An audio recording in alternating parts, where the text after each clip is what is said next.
Hello, beautiful people. Hello, beautiful people. Today is about South African traditional that shocked me as a Kenyan living in South Africa. My name is Penkiruka. I live in South Africa with my family. For my subscriber, thank you very much for your support, and for those who are watching and those who are new, please subscribe, comment below, and hit that bell for notification. Whenever I release a new video, you are the first one to know. And don't forget to share this video with your friends and families. Let's get into it.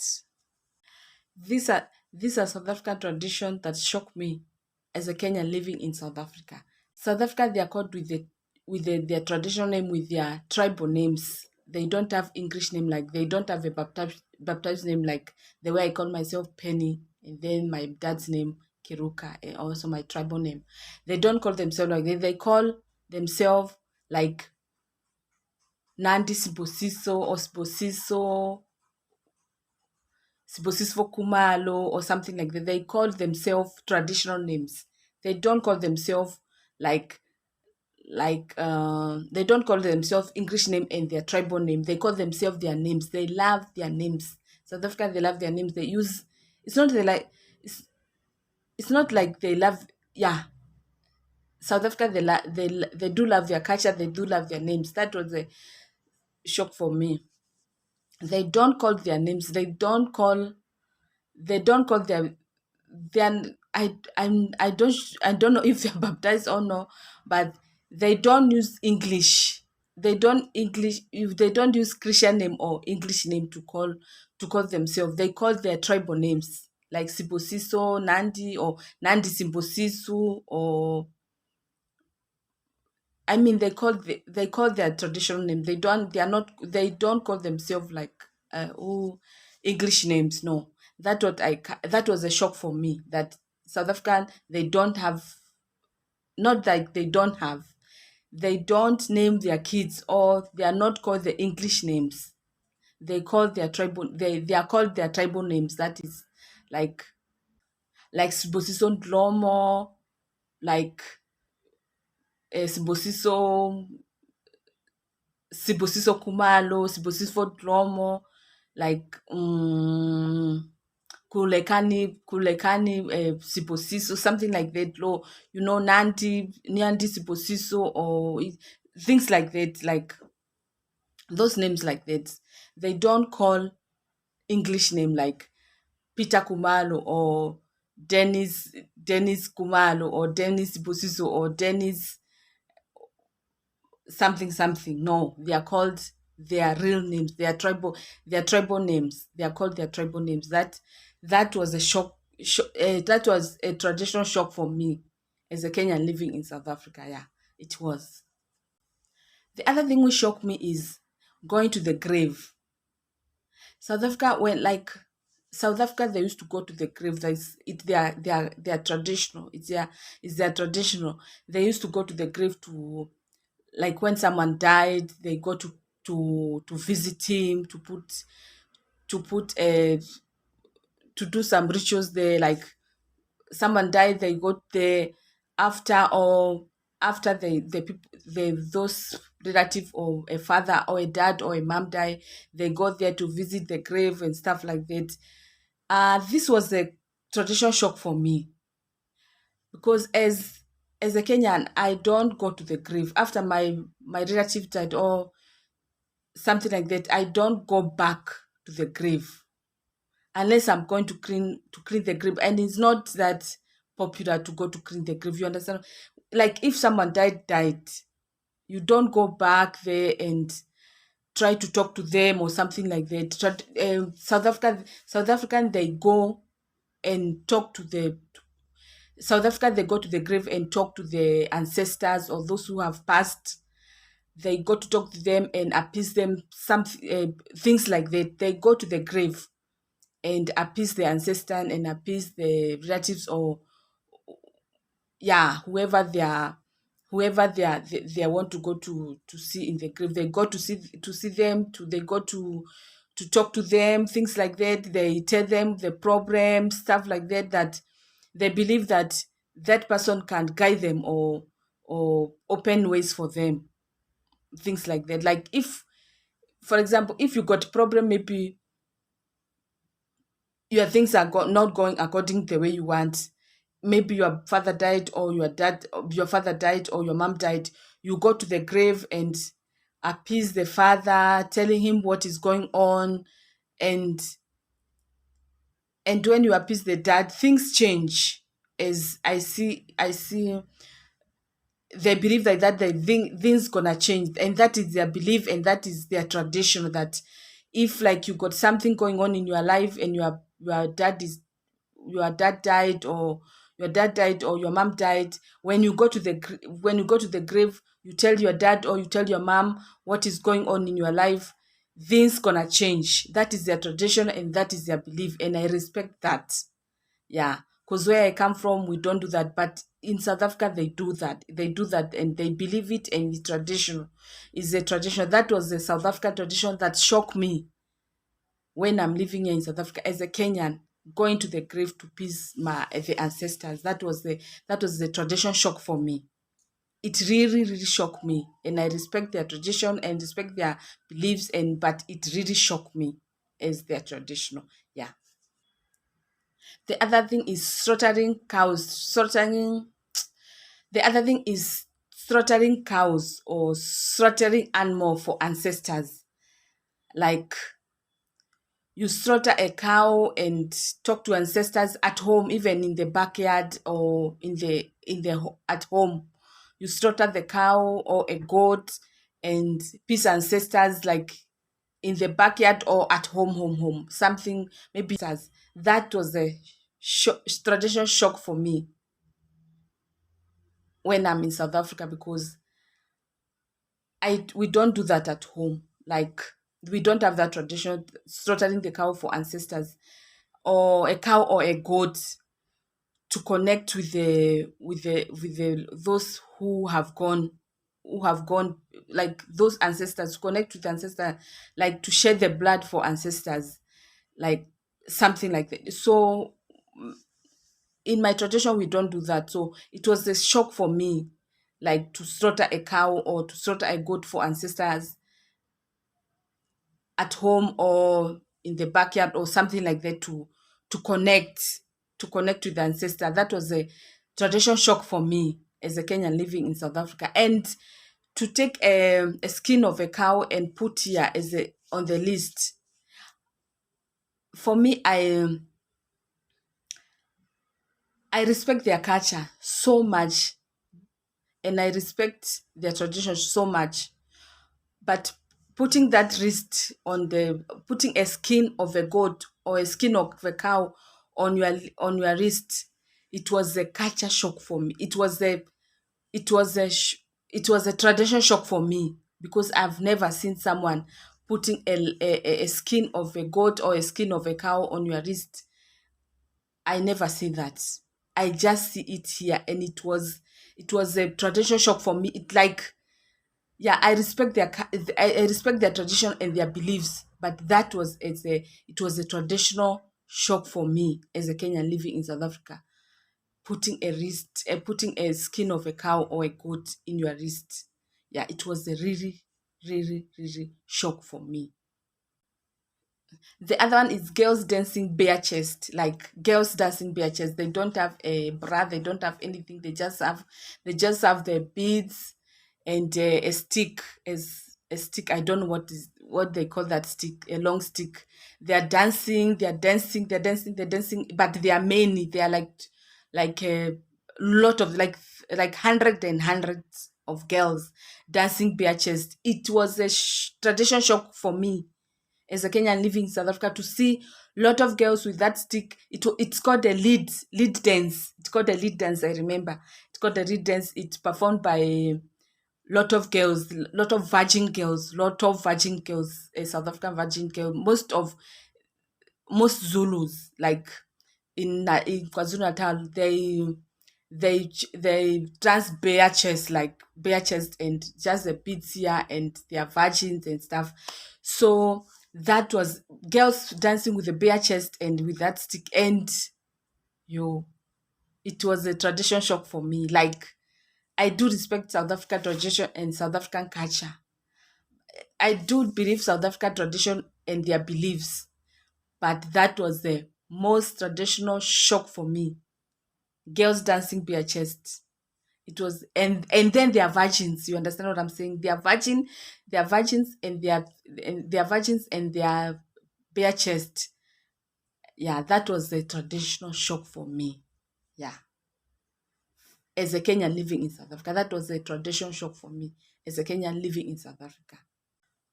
Other one is paying child damage. Paying child damage, like if you are young or you are old, or mostly it's young people.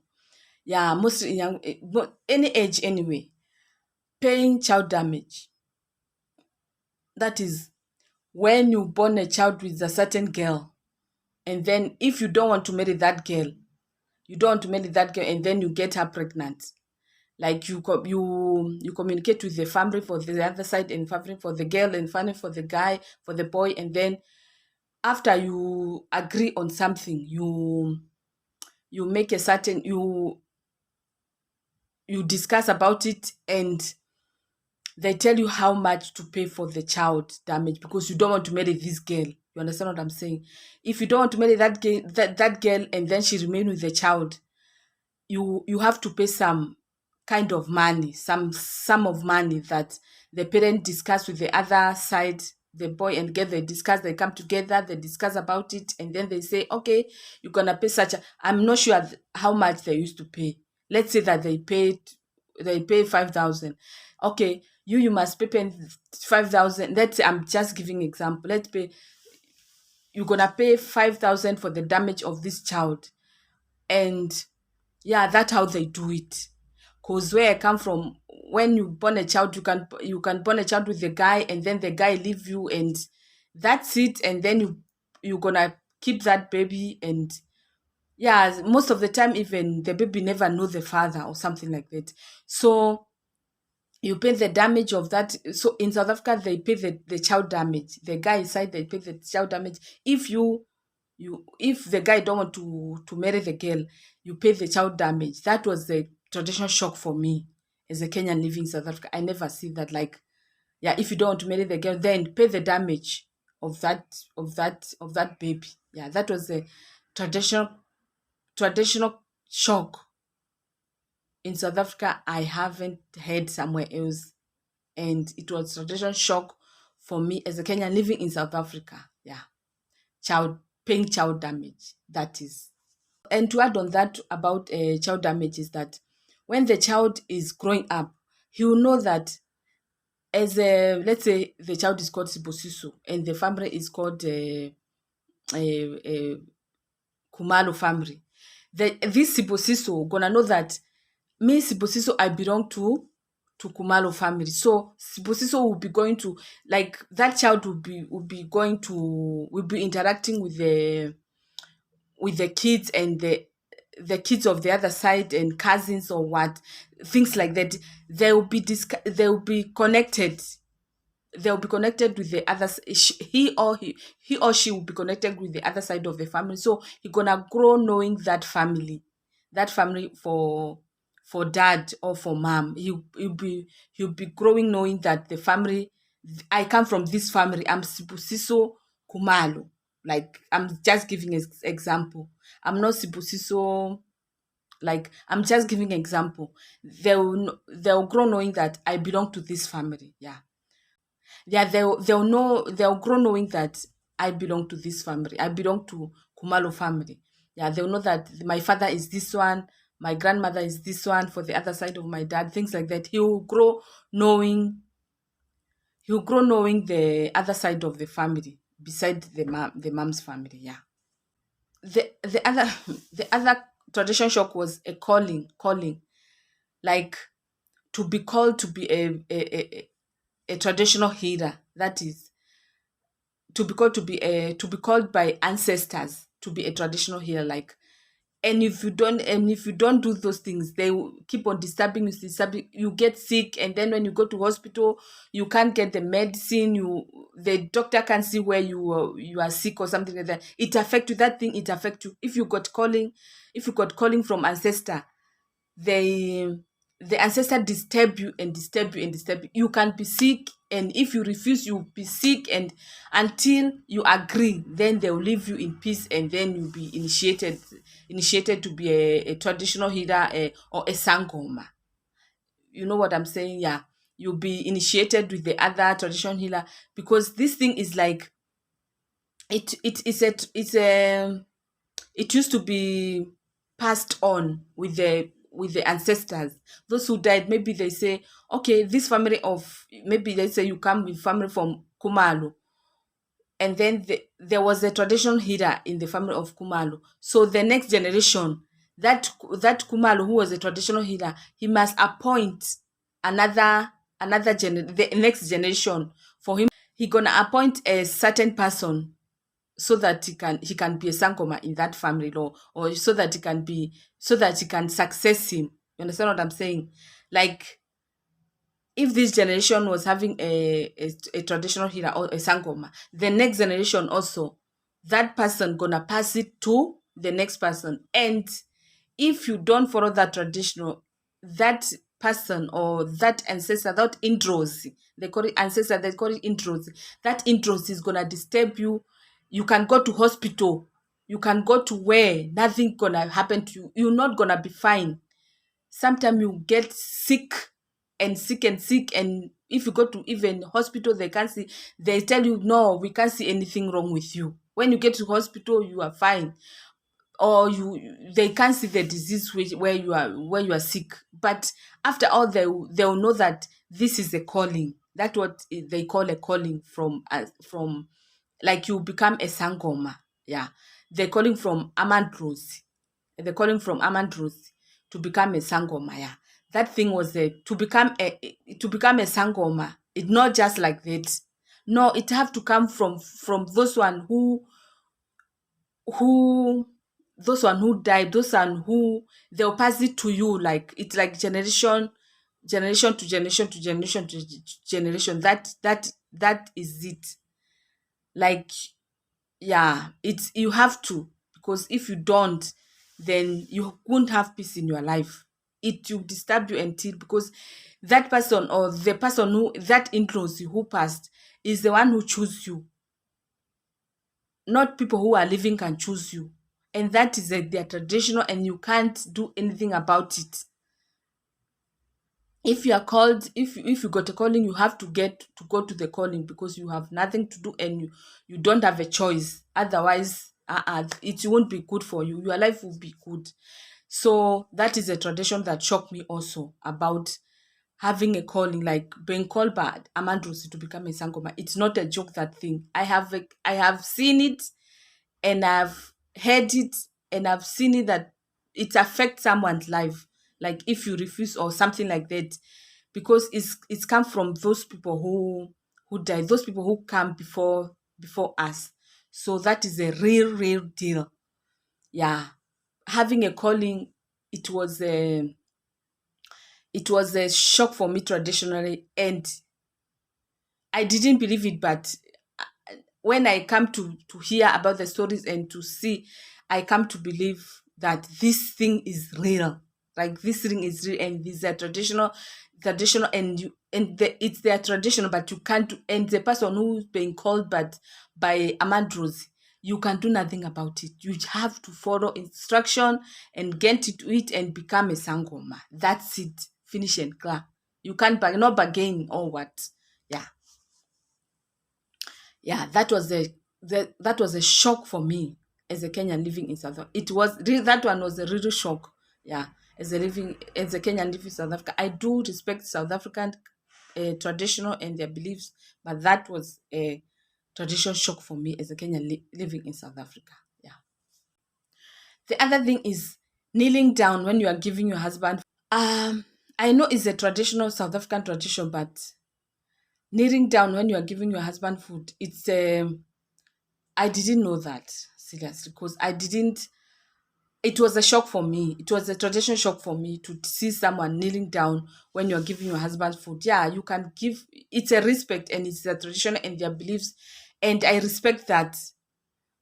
But it was a shock for me to kneel down when you are giving your your husband food, or when you are giving your father-in-law food, or when you are giving your husband food, you kneel down. It was a really culture shock. It was a really tradition shock for me, because I didn't grow up like that. I never experienced something like that. So it was a really traditional shock for me. I do respect South African tradition and South Africa beliefs, but that was the traditional shock for me. Kneeling down when you are giving your husband food, it was a traditional shock for me. Yeah, in South Africa. In As a Kenyan living in South Africa. Thank you for watching. Thank you for watching. Thank you for watching Sharp Sharp.